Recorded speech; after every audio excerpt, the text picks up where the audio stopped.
Hey, hi, hope all is well. Welcome back to the channel. In today's video, I'm going to delve deeper on how you're given grades and awarded a CGPA as an ISB student, because a lot of mentees who are consulting aspirants end up asking me this question that Sarthak, what should be my CGPA when I get into ISB in order to land a consulting shortlist from the likes of McKinsey, Bain, Accenture, and so on. So just to tell you, ISB awards CGPA out of 4, and my CGPA in my time was 3.90. I had a rank 8 out of 692 students in our batch that year, 2020 to 2021 batch. And typically a good consulting centric, consulting worthy CGPA to get a shortlist is the top 10th percentile. The top 10th percentile would be typically, it can differ, but typically it would be 3.7 or higher than that, right? Or 3.66 or higher than that out of 4, which is aggregate of the top, the first 3 terms for which CGPA is calculated. Because after the first 3 terms, placement season starts in September, October, pre-placement talks happen, and then the CV and the CGPA is logged after that from a placement perspective. Now, how is this calculated? I'll tell you. So back in my time, we had 4 subjects in term 1. ISB has 1 term after every 1.5 months. So in term 1, we had 4 subjects, if I remember correctly, which was accounts, statistics, marketing management, and there was one more subject, I am forgetting that. But typically you have these business fundamental subjects like accounts, statistics, marketing, and you were given grades, and grades are given relatively.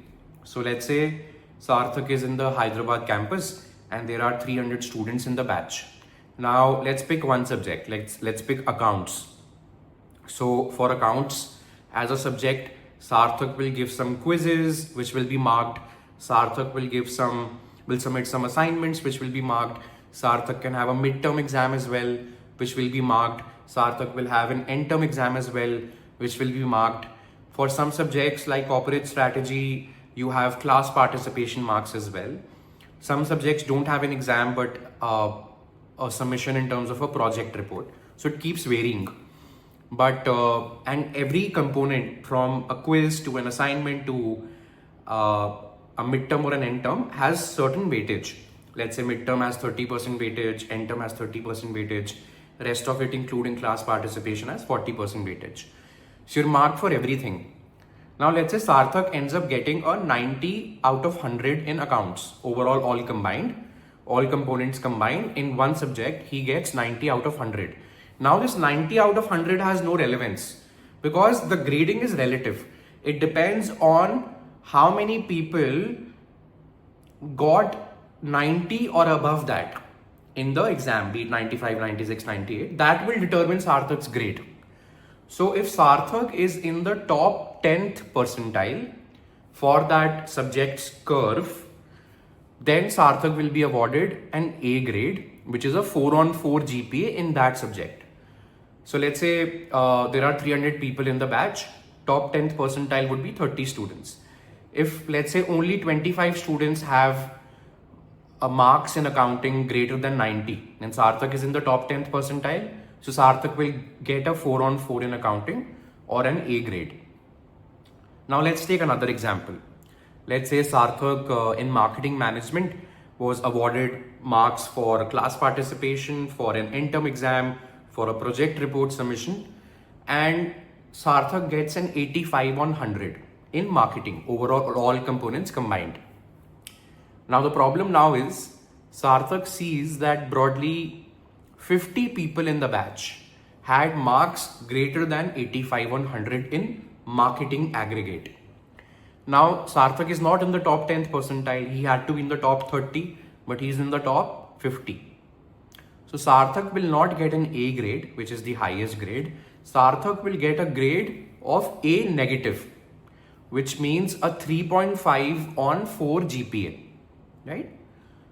Similarly, Sarthak is awarded marks for the rest of the 2 subjects. You get the gist now.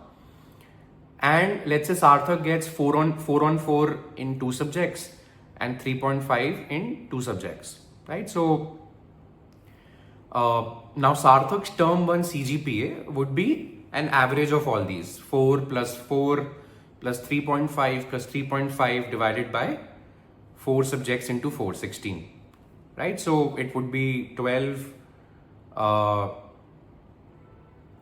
it would be 8 plus 3, 11 plus 3, 14 plus 1, 15. So 15 by 16, right? So whatever that is, 15 by 16 into 4. So this is how the CGPA is calculated, right? So I think it would be 3.75, right? So Sarthak's term 1 CGPA is 3.75. So basis this performance, Sarthak right now will typically be in the top 10th percentile of the batch, because we figured that your aggregate GPA, all 3 terms combined, should be 3.7 or higher. That's a good barometer.